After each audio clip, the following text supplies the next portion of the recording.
ناظرین،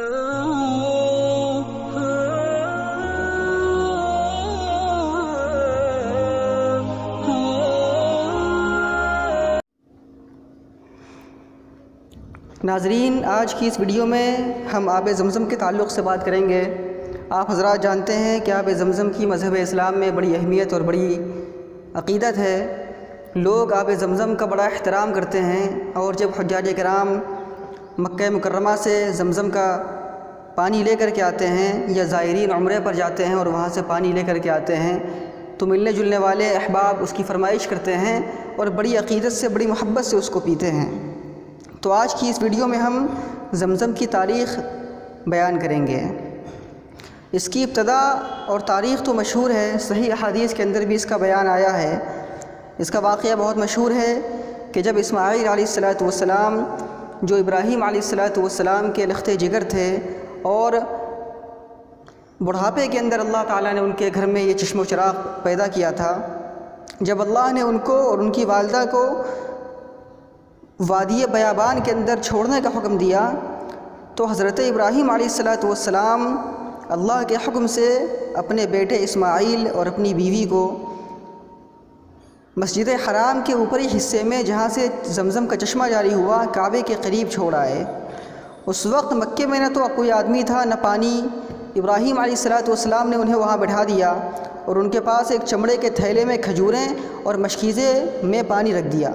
اس کے بعد ابراہیم علیہ السلام جب لوٹ کر چلے، تو اسماعیل علیہ السلام کی والدہ نے ان کے پیچھے دوڑ کر کے کہا کہ اے ابراہیم، ہمیں کہاں چھوڑ کر جا رہے ہو؟ ایسے جنگل میں جہاں نہ کوئی آدمی ہے نہ کوئی چیز۔ چند مرتبہ جب یہ کہا اور ابراہیم علیہ السلام نے کوئی جواب نہ دیا، تو اسماعیل کی والدہ نے کہا، کیا اللہ تعالیٰ نے آپ کو اس کا حکم دیا ہے؟ انہوں نے کہا ہاں۔ تو ہاجرہ نے کہا کہ اب اللہ ہم کو ضائع نہیں کرے گا۔ وہ واپس چلی آئیں اور ابراہیم علیہ السلام چلے گئے۔ جب کچھ دن گزر گئے اور کھانے پینے کا جو سامان تھا وہ ختم ہو گیا، اور اسماعیل علیہ السلام شیرخوار تھے، ان کو پیاس لگی، اور جب پیاس کی شدت بڑھی، کیونکہ جو پانی پینے کا تھا وہ ختم ہو چکا تھا، مشکیزہ سوکھ چکا تھا اور کوئی چیز باقی نہیں تھی، جب پیاس کی شدت بہت زیادہ بڑھی تو اسماعیل علیہ السلام پیاس کی وجہ سے تڑپ رہے تھے یا ایڑیاں رگڑ رہے تھے۔ جب حضرت ہاجرہ نے اس منظر کو دیکھا تو وہ اس کی تاب نہ لا سکیں، اور انہوں نے اپنے قریب جو اس جگہ کے متصل اس سے ملا ہوا تھا کوہ صفا، اس کو دیکھا، اس پر چڑھ کر کھڑی ہو گئیں اور جنگل کی طرف منہ کر کے دیکھنے لگیں کہ کوئی نظر آتا ہے یا نہیں۔ تو ان کو وہاں کوئی دکھائی نہ دیا جس سے پانی مانگے۔ پھر وہ صفا سے اتریں۔ جب وہ نشیب میں پہنچی تو اپنا دامن اٹھا کر کے ایسے دوڑیں جیسے کوئی سخت مصیبت زدہ آدمی دوڑتا ہے، یہاں تک کہ اس مقام سے گزر گئیں۔ پھر وہ کوہ مروہ پر آ کر کھڑی ہوئیں اور وہاں بھی ادھر ادھر دیکھا کہ کوئی نظر آتا ہے یا نہیں، انہیں کوئی نظر نہیں آیا۔ اسی طرح انہوں نے 7 مرتبہ کیا۔ ابن عباس رضی اللہ تعالی عنہ نے کہا کہ رسول اللہ صلی اللہ علیہ وسلم نے ارشاد فرمایا ہے کہ اسی لیے لوگ صفا اور مروہ کے درمیان سعی کرتے ہیں۔ جب وہ آخری دفعہ کوہ مروہ پر چڑھیں تو انہوں نے ایک آواز سنی تو خود ہی کہنے لگیں کہ رک کر سننا چاہیے۔ جب انہوں نے کان لگایا تو پھر وہی آواز سنی، پھر خود ہی کہنے لگیں۔ تو اسی وقت ایک فرشتے کو مقام زمزم میں دیکھا کہ اس فرشتے نے اپنی ایڑی ماری یہاں تک کہ اس سے پانی نکل آیا، اور وہی چاہے زمزم کا چشمہ تھا جو اسماعیل علیہ السلام کی ایڑیاں رگڑنے کی وجہ سے اسی مقام پر ان کی پیاس کی شدت کی وجہ سے اللہ تعالیٰ نے فرشتے کو بھیج کر کے ان کے لیے پانی کا انتظام کرایا تھا۔ تو جب وہ پانی نکلا تو حضرت ہاجرہ اس کو روکنے لگیں، اس کو بھرنے لگیں، اور اس کو روکنے کی ہر ممکن کوشش کرنے لگیں۔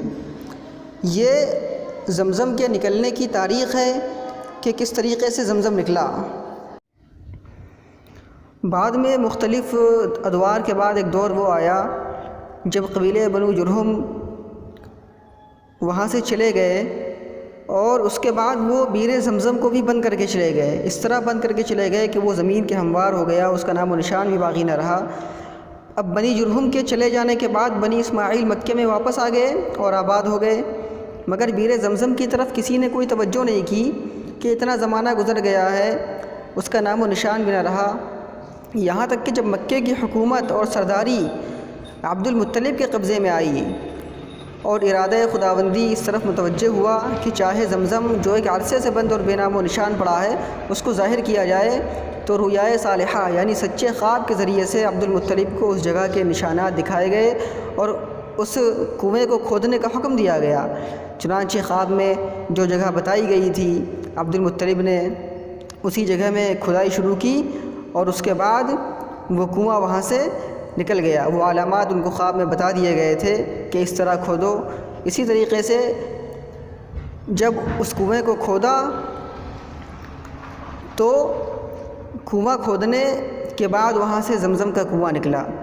یہ خواب تھا جو عبد المطلب کو دکھایا گیا تھا، مگر جب عبد المطلب نے قریش سے اپنا خواب بیان کیا اور کہا کہ میرا ارادہ اس جگہ کو کھودنے کا ہے، تو قریش نے اس کی مخالفت کی، مگر عبد المطلب نے مخالفت کی کوئی پرواہ نہیں کی اور کدال پھاوڑا لے کر اپنے بیٹے حارث کے ساتھ اس جگہ پہنچ گئے اور نشان کے مطابق کھودنا شروع کر دیا۔ جب وہ کنواں نکل آیا تو انہوں نے فرط مسرت سے اللہ اکبر کا نعرہ لگایا اور کہا کہ یہی اسماعیل کا کنواں ہے۔ اس کے بعد عبد المطلب نے چاہے زمزم کے قریب کچھ حوض تیار کرائے جن میں آب زمزم بھر کر حاجیوں کو پلاتے تھے۔ اسی طریقے سے آج تک یہ پانی برکت کے طور پہ اقوام مسلم میں چلا آ رہا ہے۔ اس کے بڑے فضائل ہیں اور کتابوں کے اندر، احادیث کے اندر اس کی فضیلتیں آئی ہیں۔ یہ ایک پاکیزہ اور مقدس پانی ہے، اس لیے دنیا بھر کے اقوام مسلم جو ہے اس کو عقیدت کے ساتھ پیتے ہیں اور اس سے محبت کرتے ہیں اور اس سے فائدہ اٹھاتے ہیں۔